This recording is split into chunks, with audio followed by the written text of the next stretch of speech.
नमस्कार बच्चों, एक बार फिर से आप सभी का स्वागत है पाठमाला के ऑनलाइन प्लेटफॉर्म पर। अध्याय 4 के अध्याय को भी हमने समझ लिया था पूरा, उसके अभ्यास कार्य भी पूरी तरीके से समझ लिए थे।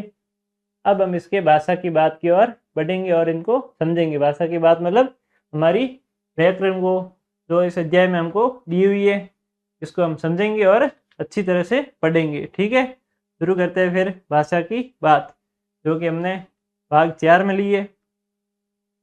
शुरू करें फिर। अब तक हमने अपने अध्याय को भी समझा और अध्याय के अभ्यास प्रश्नों को भी समझा। अब इसमें हमको जो व्याकरण दी हुई है अपने हिंदी की पाठ के अंदर, अध्याय के अंदर, वो हम पढ़ेंगे और समझेंगे। ठीक है, पहला क्या दिया हुआ है, नीचे एक कहानी दी हुई है हमको, आप किताब में देख लेना, आपके पेज नंबर 27 पे दी हुई है। ठीक है, वहाँ पे एक कहानी दी हुई है, उस कहानी को पढ़ना है और उसके अंदर जो संख्या शब्द है, संज्ञा के जो शब्द है उनको पहचानना है और लिखना है। संज्ञा कौन कौन सी है, व्यक्तिवाचक, जातिवाचक और भाववाचक।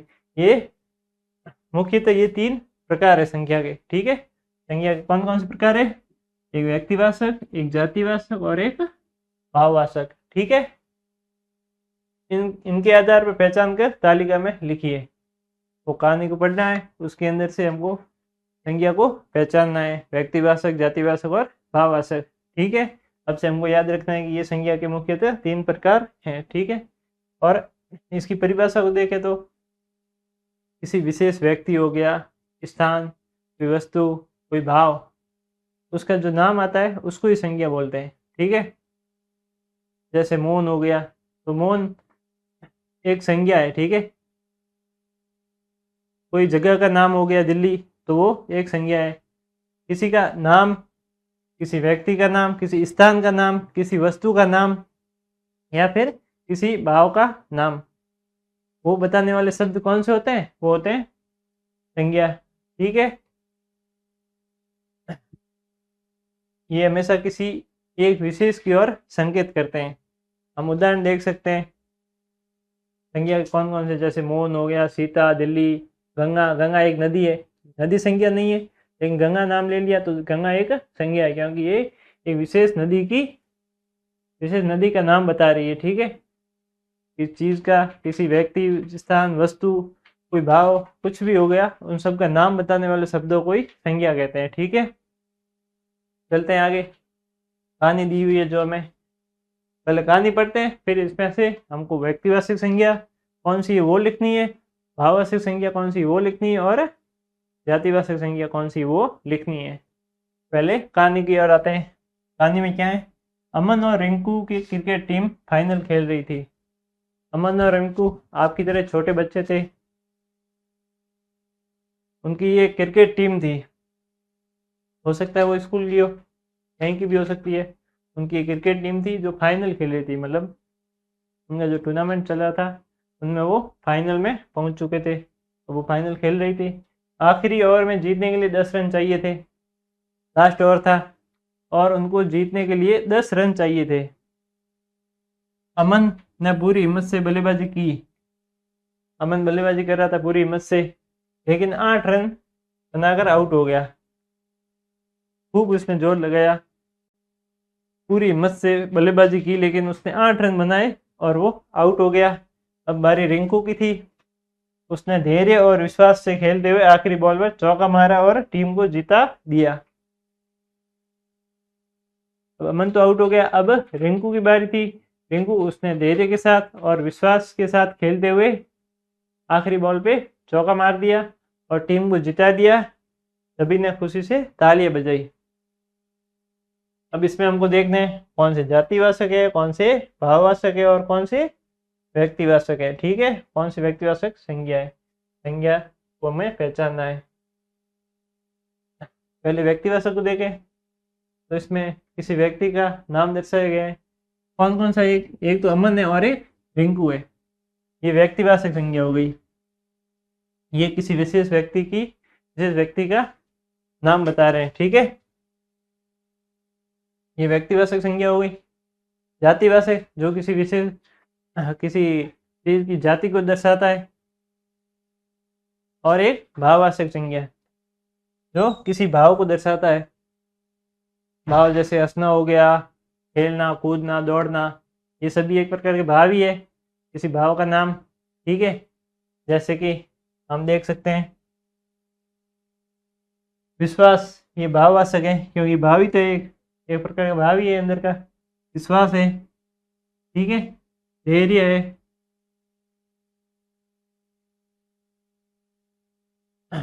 खुशी है, ठीक है।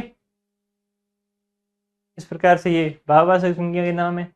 और अब हम देखते हैं जातिवाचक संज्ञा। जातिवाचक में जैसे पहला अपना आ गया क्रिकेट, दूसरा आ गया टीम।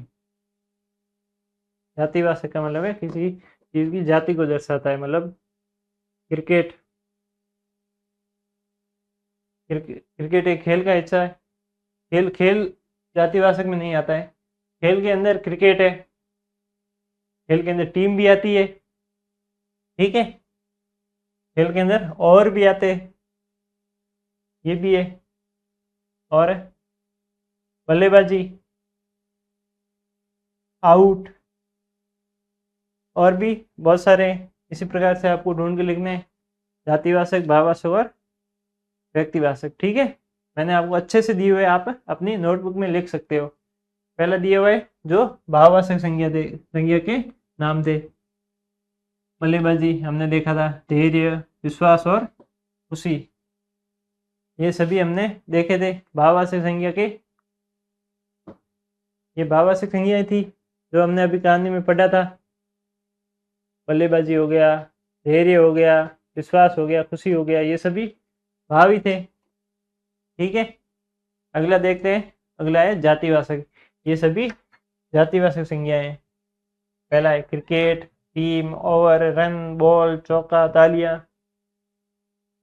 इसी प्रकार से कहानी में जो जातिवाचक संज्ञाएं थी वो सभी ये है, ठीक है। अगला कौन सा है, व्यक्तिवाचक। व्यक्तिवाचक में दो ही थे, एक अमन और एक टिंकू, ठीक है। इसी प्रकार कहानी में हमें इतनी संज्ञाएं दी हुई थी जो हमने लिख ली और समझ ली है। अगला देखते हैं बच्चों, आप सभी की डिमांड पे हमने लॉन्च की है पाठमाला की ऑल इन वन बुक, जिसमें आपको आपकी हर एक सब्जेक्ट के पाठ्य पुस्तकों के प्रश्नों के हल दे रखे हैं।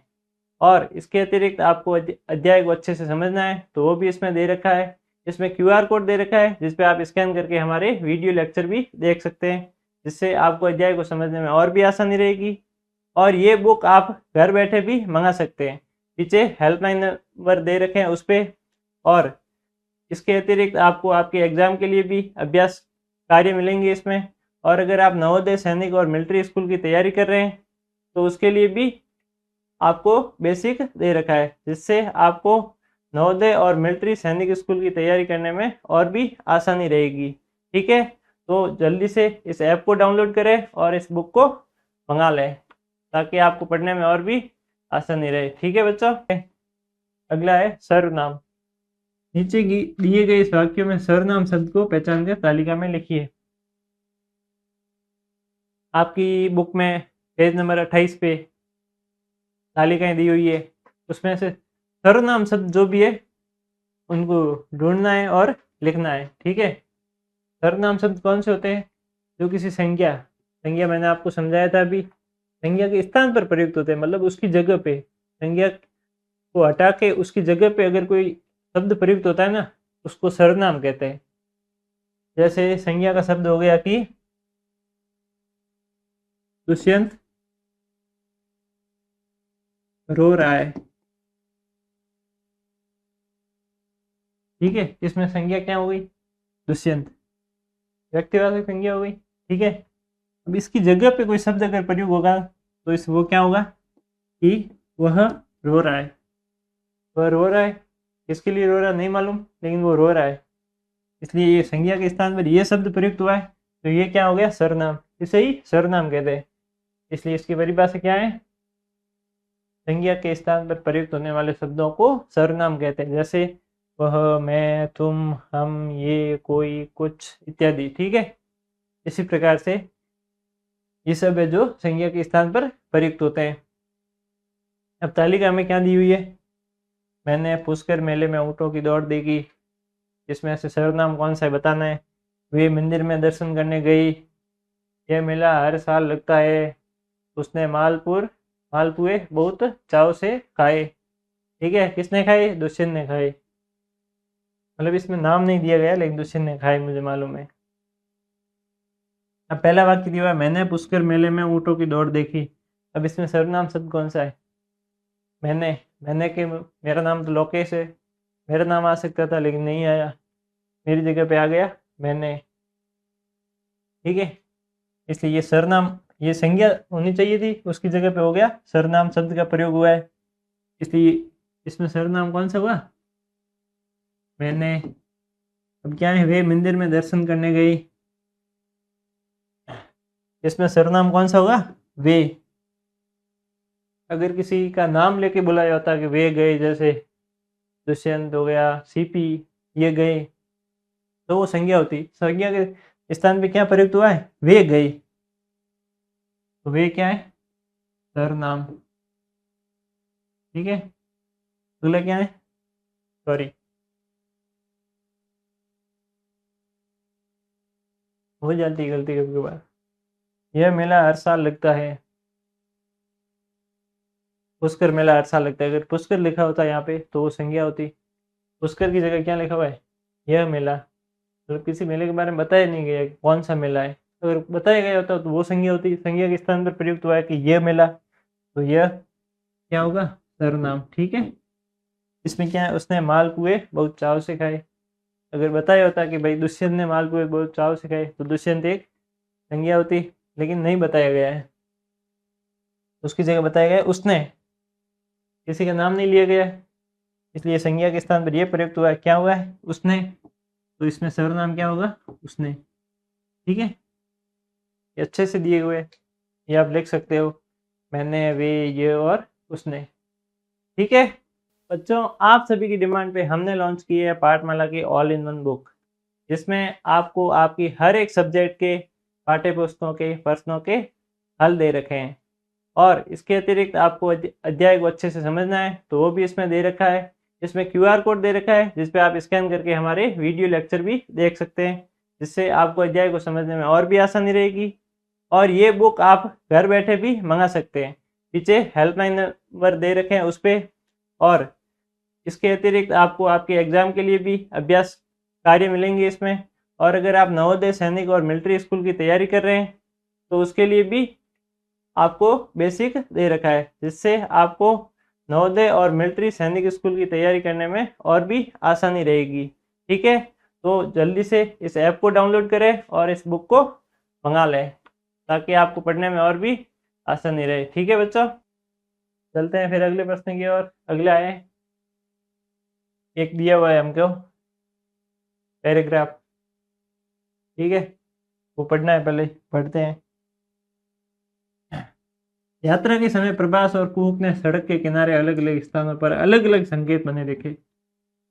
जब वो यात्रा कर रहे थे, पुष्कर से आते समय या फिर जाते समय, कोई भी समय हो सकता है, जब वो यात्रा कर रहे थे तब उन्होंने सड़क के किनारे पर अलग अलग स्थानों पर अलग अलग संकेत बने देखे। आप भी देखते हो, कभी कभार कहीं जाते हो सड़क पे से, बसों में, गाड़ी में, कहीं से भी जा सकते हो आप। उस समय आप देखते हो सड़क के पास कुछ बोर्ड लगे होते हैं, उसमें कुछ निशान होते हैं, संकेत होते हैं, बने होते हैं उस पे। तो क्या क्या होते हैं आपको मालूम है? इस तरह के संकेत आपने भी देखे होंगे, जरूर देखे हैं आप अगर गए हो कभी। तो प्रभास और कुक ने इस संकेतों के अर्थ नहीं पता। आप बताइए। प्रभास और कुक को इस संकेतों के अर्थ नहीं पता है, दुष्यंत को भी नहीं पता, लेकिन आपको बताना है कि इस संकेतों का अर्थ क्या है। ठीक है, पहला संकेत कौन सा हो गया? ये ऐसी, इसको क्या बोलते हैं? Traffic light. ठीक है, यातायात सिग्नल। एक ये लाल कलर का होता है, एक येलो का होता है और एक ग्रीन कलर का होता है। ठीक है, अब आपको बताना है कि लाल कलर की बत्ती का अर्थ क्या है। जब इस पे ये लाल कलर की जो बत्ती होती है ना, ये जब होती है तब उसका अर्थ क्या होता है। तो पीले कलर की होती है तब उसका अर्थ क्या होता है, और हरे कलर की होती है ना, हरे रंग की, तब उसका अर्थ क्या होता है, ये आपको बताना है। ठीक है, क्योंकि आपको तो मालूम ही है, इन सबको नहीं मालूम, ये सभी नादान बच्चे हैं। ठीक है, मैं बताता हूँ आपको। लाल रंग की जो बत्ती होती है उसका अर्थ है रुकना, और पीले कलर की जो बत्ती होती है उसका मतलब होता है सावधान, और हरे कलर की जो बत्ती होती है उसका अर्थ होता है चलना। जब आप शहर में रहते हो तो आपको मालूम ही होगा, गांव वालों को कम ही मालूम है, क्योंकि उनके गांव में तो होता नहीं ये सब सिग्नल वगैरह। ठीक है, तो लाल रंग की जो बत्ती होती है, लाइट होती है, उस समय पे हमको रुकना होता है कि रुक जाइए आप, गाड़ी रोकनी होती है। ठीक है, जब पीले कलर की बत्ती होती है तो कहते हैं सावधान होइए। पीले कलर की जब बत्ती होती है तब हमको सावधान होने के लिए बोला जाता है, या तो हमको चलना होगा या फिर रुकना होगा, दोनों में से एक होगा। इसलिए उस समय पे हमको सावधान हो जाना चाहिए। अगर हम चल रहे हैं तो रुक जाना, रुक गए हैं तो रवाना कर दो। ठीक है, इसलिए गाड़ी को धीरे धीरे करना या फिर रुकने चलने के लिए तैयार रहना। हरे रंग की जब बत्ती होती है, लाइट होती है, तब चलना। हरे रंग की बत्ती होगी मतलब भाग जाओ। ठीक है, जोर से भी नहीं भागना इतना कि सामने किसी में जाके बैठ जाओ, लेकिन हरे रंग की जब लाइट होती है तब चलना। ठीक है, गाड़ी आगे बढ़ानी होती है। ठीक है, अगले पे चलते हैं। अगले क्या है? सड़क किनारे इस तरह के संकेत का अर्थ होता है कि बाएं मुड़ना। कौन से तरह के? इस तरह के। सड़क के किनारे आपने कभी देखा होगा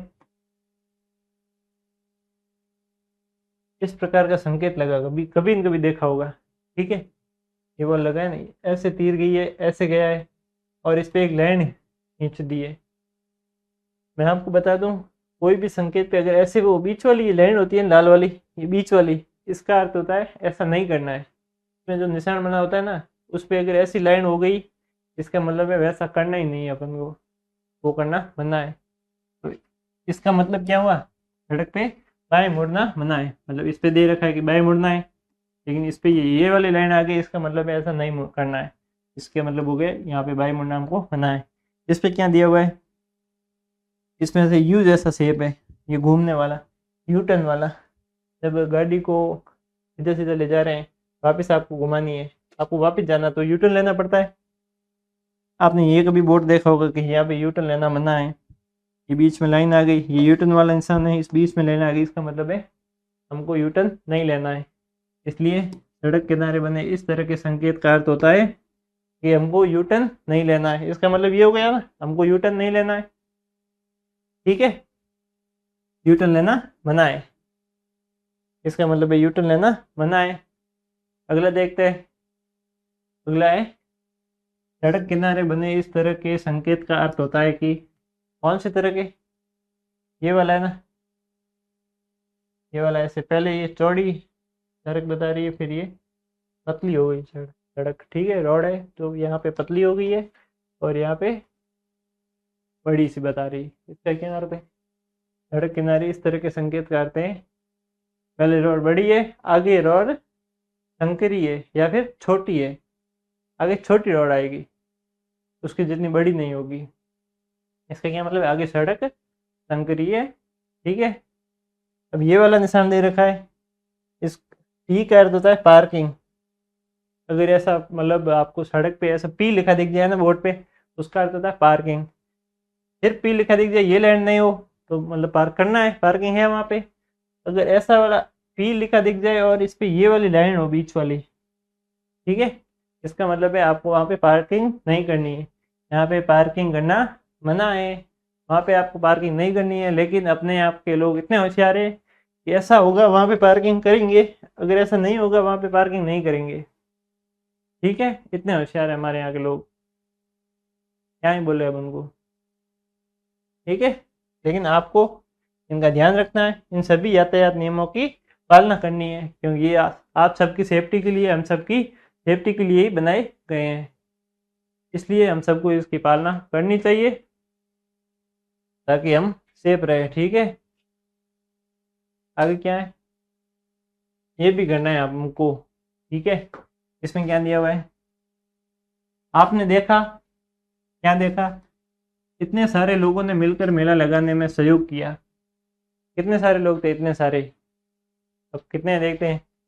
जैसे किसी ने कपड़ों की दुकान लगाई, किसी ने मिठाई की, किसी ने खिलौनों की, एक बुजुर्ग महिला के ऊपर पानी पिला रही थी और किसी ने खेल आयोजित करवाई। सबने मिलकर एक मेला आयोजित किया। सब अपना अपना काम कर रहे थे। किसी ने कपड़े की दुकान लगा ली, किसी ने मिठाई की लगा ली, किसी ने खिलौनों की दुकान लगा ली, किसी एक बुजुर्ग महिला थी जिसने प्याऊ पे पानी पिला रही थी, प्याऊ खोल दी। ठीक है, सभी अपने अपना सहयोग दे रहे थे मेले में। सभी मिलके मेले को आयोजित किया। ठीक है, किसी ने खेल भी आयोजित करवाई, कोई खेल खेल रहा था, खेल की प्रतियोगिताएं भी आयोजित कराई। ये सब होकर एक मेला बनता है। आप इन सभी लोगों के लिए कैसा महसूस करते हैं? क्या आप इनके धन्यवाद देना चाहेंगे? यदि हाँ, तो हमारे हेतु पत्र लिखिए। जो मेला आयोजित करने वाले लोग हैं, ये सारे जो मेला आयोजित करते हैं, हमें आनंद आता है वो मेला घूमने में, मज़ा आता है। सभी इकट्ठे होते हैं, एंजॉय करते हैं। ठीक है, आप उन सब के बारे में कैसा महसूस करते हो? आपका अनुभव कैसा है? आपको एक पत्र लिखना है उनके आभार के लिए, उनको धन्यवाद देने के लिए। आप अच्छा मेला आयोजित करते हो, हमें मज़ा आता है, हम एंजॉय कर पाते हैं। उन सब के लिए एक धन्यवाद पत्र लिखना है। आप पत्र किस प्रकार लिख सकते हो? मैं बच्चों, आप सभी की डिमांड पे हमने लॉन्च की है पाठमाला की ऑल इन वन बुक, जिसमें आपको आपकी हर एक सब्जेक्ट के पाठ्य पुस्तकों के प्रश्नों के हल दे रखे हैं। और इसके अतिरिक्त आपको अध्याय को अच्छे से समझना है तो वो भी इसमें दे रखा है। इसमें QR कोड दे रखा है जिस पे आप स्कैन करके हमारे वीडियो लेक्चर भी देख सकते हैं, जिससे आपको अध्याय को समझने में और भी आसानी रहेगी। और ये बुक आप घर बैठे भी मंगा सकते हैं। पीछे हेल्पलाइन नंबर दे रखे हैं उस पर।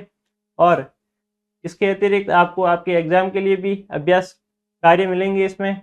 और अगर आप नवोदय, सैनिक और मिलिट्री स्कूल की तैयारी कर रहे हैं तो उसके लिए भी आपको बेसिक दे रखा है, जिससे आपको नवोदय और मिलिट्री सैनिक स्कूल की तैयारी करने में और भी आसानी रहेगी। ठीक है, तो जल्दी से इस ऐप को डाउनलोड करें और इस बुक को मंगा लें ताकि आपको पढ़ने में और भी आसानी रहे। ठीक है बच्चों, मैं बताता हूँ आपको। चलते हैं फिर एक आभार हेतु पत्र। किस हेतु? आभार हेतु, धन्यवाद देने हेतु। क्या दिया हुआ इसमें?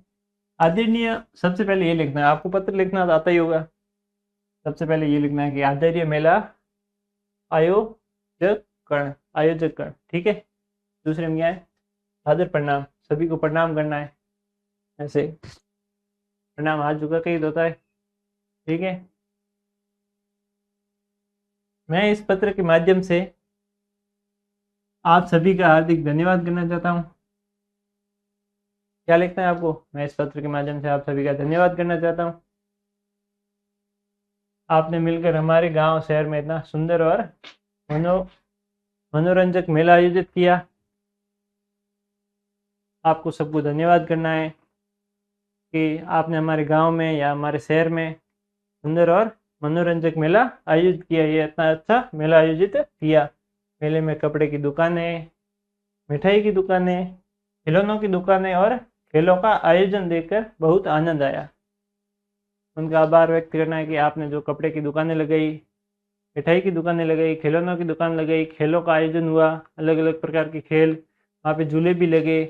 ये सब में हमें बहुत ही आनंद आया, मेले को घूम के बहुत ही मज़ा आया। ठीक है, इसी प्रकार से आपको उनका आभार व्यक्त करना है। विशेष रूप से उस बुजुर्ग महिला का आभार जो प्याऊ पर बैठकर सबको ठंडा पानी पिला रही थी। विशेष रूप से आपको किसका आभार व्यक्त करना है? जो उस गर्मी में जब वो मेला आयोजित हो रखा था उस समय पे वो बुजुर्ग महिला सबको ठंडा पानी पिला रही थी प्याऊ पे बैठ के। ठीक है, आपकी सेवा और सहयोग ने इस मेले को यादगार बना दिया। आपकी सेवा और सहयोग से ही इस मेले में हमको मज़ा आया और इन सब से इस मेले को बहुत ही यादगार बना दिया। आप सभी ने मिलकर हमें खुशी, मनोरंजन और सीखने का अवसर दिया।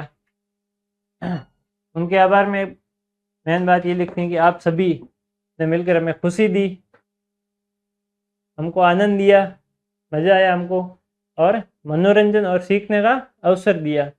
आप सबने हमको मनोरंजन करवाया, मनोरंजन का अवसर दिया ना, फिर उसी प्रकार से हमको सीखने का बहुत कुछ चीज़ें सीखने को भी मिली। किस प्रकार से खेल होते हैं, ठीक है। अलग अलग प्रकार के लोगों को देखने का मौका मिला, नई जगहें, नए झूले, नए खिलौने, नई मिठाइयाँ, हर प्रकार से काफ़ी चीज़ें सीखने को मिली और ये सब हमको अवसर प्राप्त हुआ। इसके लिए मैं आप सभी को हृदय से धन्यवाद देता हूँ। ठीक है, इसके लिए मैं आप सभी का हृदय से धन्यवाद देता हूँ। इस प्रकार से आपको पूरा पत्र लिखना है, सबके नीचे लिखना है। जिसने भी आपने जैसे पत्र लिखा है तो आपका नाम सबसे नीचे लिखना है, आपका आभारी दुष्यंत। ठीक है, ये पत्र लिखा है दुष्यंत ने तो इसके नीचे लिखा हुआ है आपका आभारी दुष्यंत। उसी प्रकार से अगर आप ये पत्र लिखते हो, आप इसी प्रकार से किसी को आभार व्यक्त करते हो, मेले का जो आयोजन करते हैं उनका अगर आप आभार व्यक्त करना चाहते हो, आप अपनी तरफ से कोई पत्र लिखते हो तो आपको अपना नाम नीचे लिखना है। ठीक है, इस प्रकार से आपको ये पत्र लिखना है। चलते हैं फिर आगे। आगे दिया हुआ है कि मेले की भीड़ भाड़ में आप अपने घर वालों से बिछुड़ गए हो। मेले में जब आप कभी कभार जाते हो तो कभी कभार ऐसा भी होता है कि आप गुम हो जाते हो, अलग हो जाते हो अपने घर वालों से।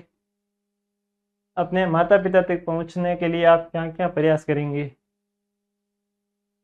अगर आप कभी अलग हो जाओ उस भीड़ भाड़ में तो मिलेंगे तो नहीं माता पिता आपसे तो।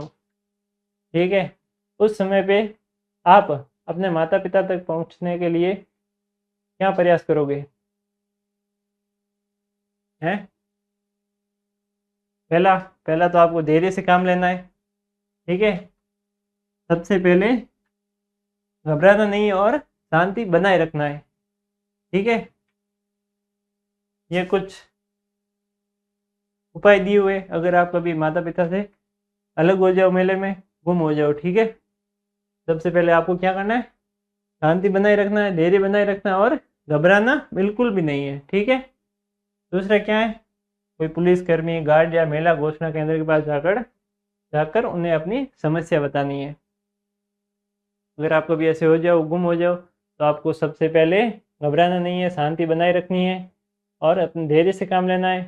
किसी पुलिस वाले के पास जाना है। पुलिस कर्मी हर मेले में होते ही है, कोई गार्ड होते हैं हर मेले में।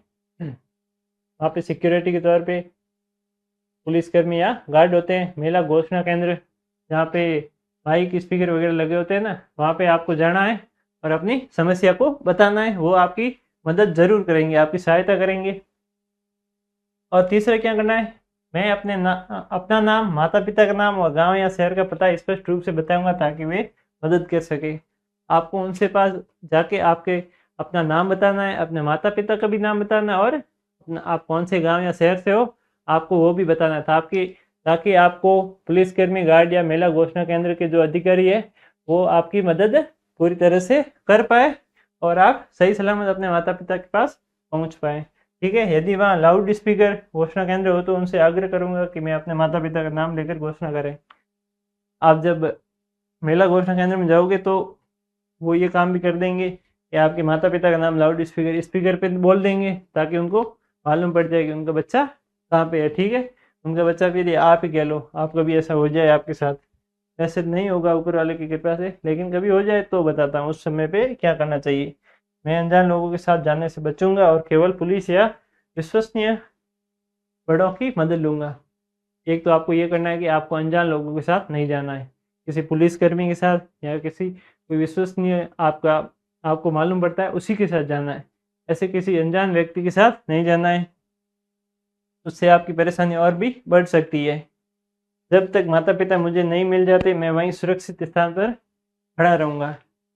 एक काम आप ये भी कर सकते हैं, माता पिता वहीं वापस ढूंढने तो आते हैं, अब जब आप बिछड़ जाते हो, अलग हो जाते हो, तब आपको बिल्कुल भी घबराना नहीं है, उसी जगह पे खड़े रहना है सुरक्षित। थोड़ी देर में तो आ ही जाएंगे। ज़्यादातर ऐसा हो जाता है, कभी नहीं हो तो पुलिसकर्मी, गार्ड या फिर महिला घोषणा केंद्र के अधिकारियों से आप मदद ले सकते हैं, सहायता ले सकते हैं। ठीक है, इसी के साथ यह अध्याय हमारा यहीं समाप्त होता है। ठीक है, मैं आशा करता हूँ कि आपको ये अध्याय को पढ़ने में बहुत मज़ा आया होगा। ठीक है, और अगर आपको कोई भी मदद चाहिए तो आप हमारा पाठमाला ऐप डाउनलोड कर सकते हैं, जिसमें आपको 1000 से भी ज़्यादा हमारी एनिमेटेड वीडियो मिल जाएगी। और कोई भी प्रकार की अगर आप मदद मांगना चाहते हैं तो मुझे DM कर सकते हैं, ठीक है, इसी चैनल पे। धन्यवाद बच्चों, मिलते हैं अगले अध्याय में।